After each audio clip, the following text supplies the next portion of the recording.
Dear students, good evening. Welcome to Excellence IAS. Let us do the editorial analysis for today, that is November 15, 2022.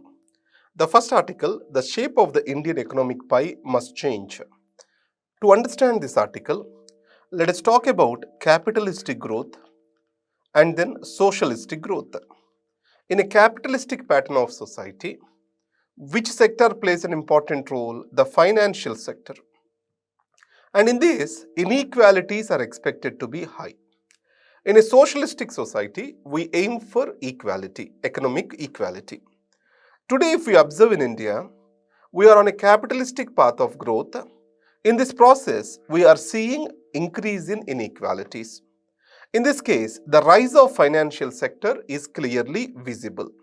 So, let us try to understand historically how the classes are being divided in India. We have a religious class and then warrior class, and also we have a trading class and then working class. So Varna system was given a different interpretation by Thomas Piketty. The book written by Thomas Piketty is Capital and Ideology. So in this case, you take Europe or you take India, what happened is initially the identity is related to religious class and warrior and nobility class and common labor class. But in India, another class that is prominent, that is called a trading class.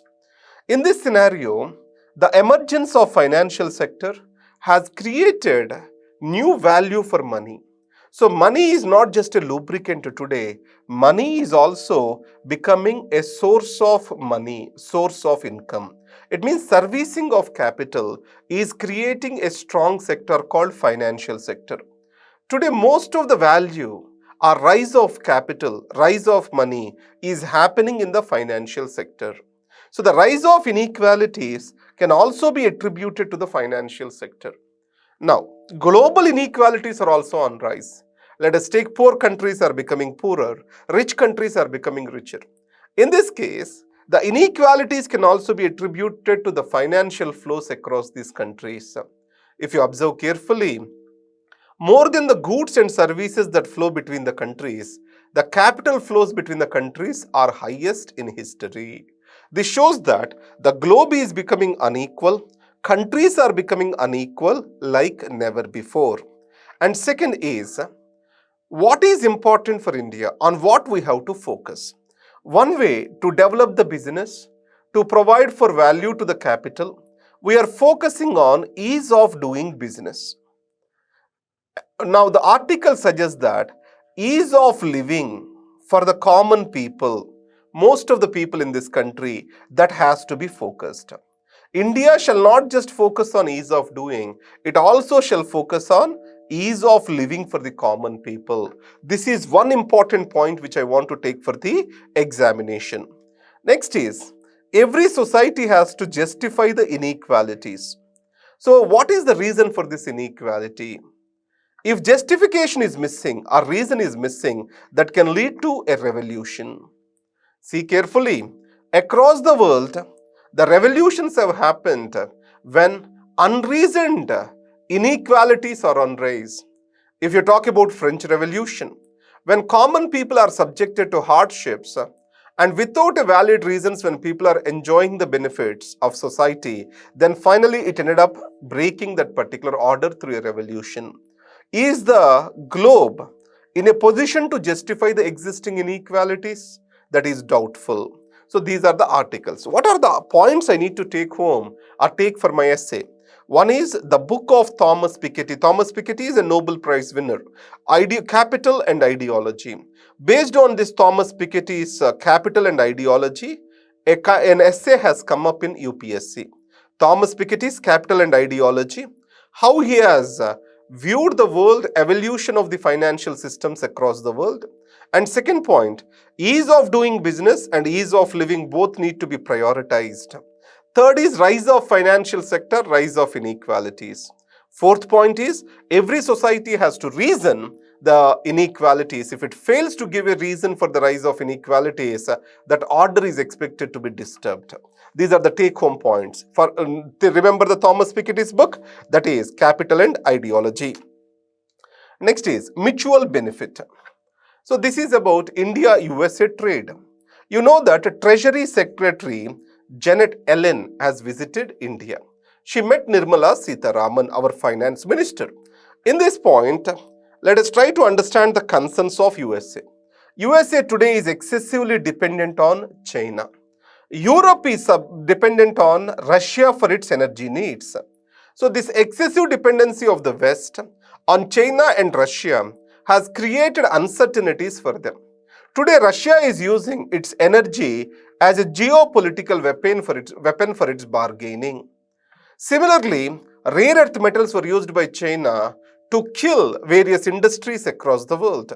So that's why diversification of supply chains is very critical for United States of America and also for India for that matter. So that's where what USA is promoting. Many of the manufacturing industries, they wanted to relocate or diversify their risk in the geopolitical conditions. This is where it is promoting India shoring. It means many of the manufacturing companies, let's take iPhone and let's talk about Google, Android, all these are been coming up to the India shores. So this is India shoring of the various companies that were established in China is happening now. And the next point is energy. So as fossil fuels, we are dependent on certain areas. If any political uncertainty in that area is affecting the livelihoods of the common people, which we call it as cost of living crisis. Entire Europe is going through cost of living crisis today. So in this case, diversification of energy sources is also critical. So moving towards renewable energy, technology sharing, in all these cases, India and USA are having a common agenda. And next, India is also talking about regulation of cryptocurrency. Today, cryptocurrency and dark web, these have become the new sources of terror funding. So in this case, this cryptocurrency regulation, US and India are working together. But still there are certain irritants between these two countries. What are the irritants to India? When Trump was the president, Indian exports are removed from generalized system of preferences. Under this US generalized system of preferences, various benefits are being offered to the exporters. Tax benefits are offered to the exporters. Now, India is removed from this list. Second is, Indian currency is also kept under the watch list by the United States of America's Treasury Department. So, it has been stated that India is trying to manipulate its currency and kept rupee under the watch list. So, these are not very palpable to India. And what are the irritants to the United States of America? India is talking about data protection, data localization. The data generated in India has to stay in India, and the companies, multinational companies like Google, WhatsApp, Facebook, everyone has to locate their data in Indian servers. So these data localization norms are not palpable to United States of American companies. And then the tariffs are increasing in India. Export bans on essentials during Russia-Ukraine war, especially on wheat, was also an irritant in the relationship. And India is also coming with, for every service a standard. These are called India-specific standards. These India-specific standards have to be aligned with the global standards. Many of the Indian standards are not aligned with global standards to create a seamless trade. So, the bureaucratic hurdles to bring equivalence between global standards and India-specific standards has to be overcome. So, these are the issues for United States of America. So, take-home points are two. The challenges are, one is India exporters losing the benefit of generalized system of preferences, Indian currency being in watch list. USA's concerns are data localization rules, tariffs from India, India-specific standards which are not aligned with United States. What are the future? The diversification and India shoring. These are very critical for the development of India, growth of Indian exports. These are the points we need to learn. Where no child is left behind. Let us try to understand this article.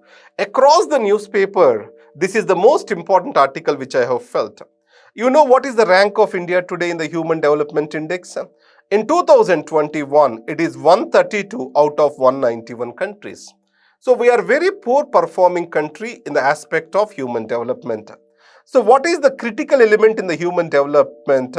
One is longevity, health, education. These are critical aspects, income levels. These are critical aspects in human development. So in this case, education, foundational education is very critical. Foundational numeracy, foundational literacy, we call it as reading and writing abilities. Added to that, basic numeracy. These will ensure quality of life for the people. National education policy is also talking about foundational literacy and numeracy, and it also is announced for a national mission for this. Why we are failing onto that? If you take the Pradham report which comes every year, it clearly talks that we are unable to perform to our expectations. Then what are the reasons? One is the teachers, the teacher competence, teacher attendance, and the teachers focus on education. The second aspect which is problem to here is governance. So in this case, the teacher competence is very critical for success of universal education.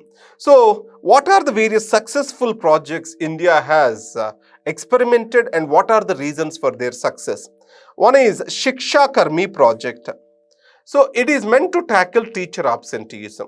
Teachers used to come from urban areas to the rural areas. Many a times they used to skip the school. In these circumstances, local people were trained and they were given opportunity to teach the children in basic literacy and numeracy. The project is highly successful. So if you are involving the local resources, local community, local monitoring, then the program is more or less successful. And if you go to Bihar, Ujala model. What is this Ujala model? The teachers training, intensive 10 days of training that has provided from them a perspective on how to deal with cultural and social issues regarding to a particular area. Let's take a girl child is not being sent to school, how the teacher has to handle that particular situation with the help of the community. And similarly, Lok Jambush in Rajasthan, here also civil society participation, especially in mobilizing the students to the schools, was very successful in the tribal districts of Rajasthan, Lok Jambush. So Shiksha Karmi and then Ujala project and then Lok Jambush, these are the successful projects which we saw. And all these projects says that governance has to shift from bureaucracy to the local people. And local people, local resource mobilization will be successful in these projects. And today there are many innovations which are happening on education front, on mass education front.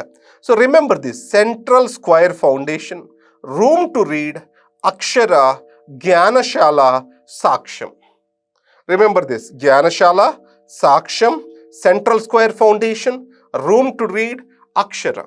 So like this, many innovations are coming up, and we don't need to know detail about this. Just to code them in +1 value addition, we can use this. And Sampark Foundation, it has brought in a TV, a teacher aid. In this TV, all the classes or all the various teacher tools will be preloaded, and this will be helpful for capacity building. So what is necessary is, on the other side, remember, two things which are necessary. One is teacher empowerment, local community empowerment, functions, functionaries and finances to be delegated to or given to local self-governments. And finally, this decentralization is critical for the success of universal literacy in India. That is the essence of this article. So this is the most important article for upcoming interviews in UPSC. So this is important project. Thank you very much.